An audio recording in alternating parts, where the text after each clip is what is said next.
Hi everyone, Audra here. I wanted to do a video and talk about business process automation and give you some insights in terms of when it's a good time to start thinking about automation in your business, and then also give you some signs when it might not actually be the right time, despite how tempting it may be. So we get a lot of emails with a lot of people's dreams when it comes to what they'd love automated in their business, but it is quite clear that some businesses could benefit more from automation at certain times, and that's what sparked the inspiration for this article and this video. So getting into it, okay, the number one sign that it is time to automate, it is that you are repeating the same task over and over again.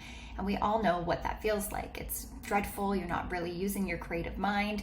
You're just kind of doing the thing. So that could be that you're answering the same email over and over again, the same type of email, or you're creating client folders, or you're creating invoices day in, day out for clients, or you're putting together proposals that more or less look the same. So when you have that repeatable process in your business, that's a really good sign that you can actually automate, maybe not all of it in some cases, but parts of it. Which brings me to point number two. When you are repeating the same thing over and over, there is a higher chance for human error. And it happens to the best of us. You know, you go to invoice the client for a certain amount, but you forget a zero, or you forget to add a line item. And when you make mistakes like that, then it could often cost us more time in terms of fixing that mistake and chasing it up. So in the invoice example, you may have to call that client a couple times to let them know that the invoice that was sent over was incorrect, and let them know what the real invoice amount is. So these are just some examples I'm throwing out there. But with automation, we're using templates and we're programming the computer robots to do most of the heavy lifting for us.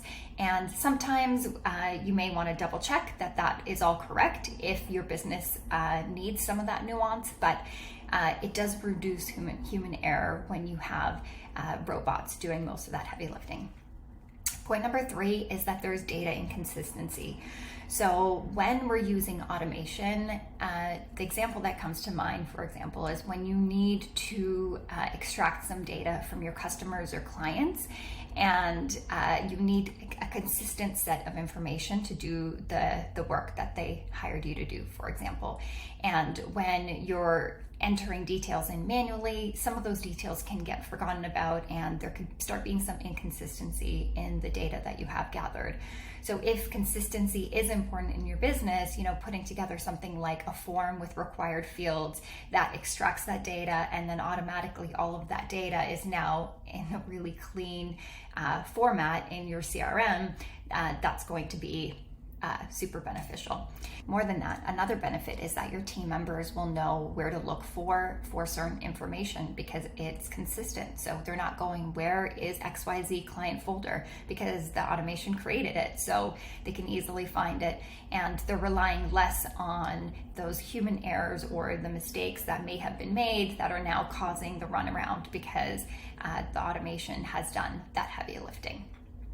Okay, and then point number four is automation is really the most beneficial. This is my favorite point, where it could unlock more potential in your business. So you know you can be doing more of what you're already doing.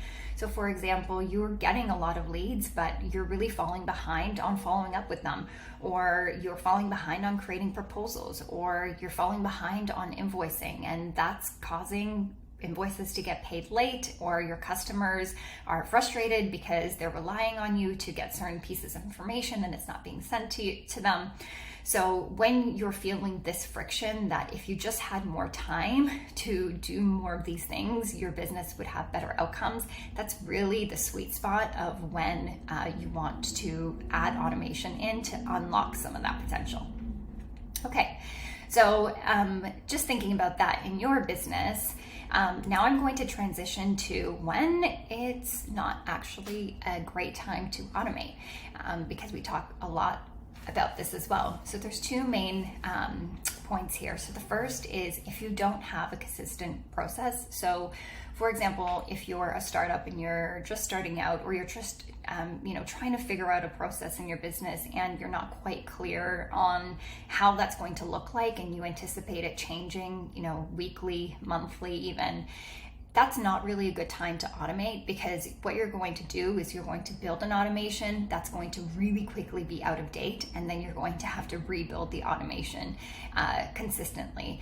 And it's just frankly not a great use of resources. So we recommend that you just hold off, wait until it's a repeatable process and you start feeling the pain points that I talked about earlier, which is that you're repeating the same thing over and over. There's some of that human error, you're lacking that data consistency, and it's stopping you from unlocking that next level of potential in your business.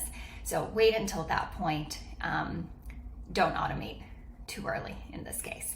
And then the other piece is, don't automate if there's not enough volume in your business. So when we work with companies, sometimes the people get really excited because they're like, wow, this has saved me so much time.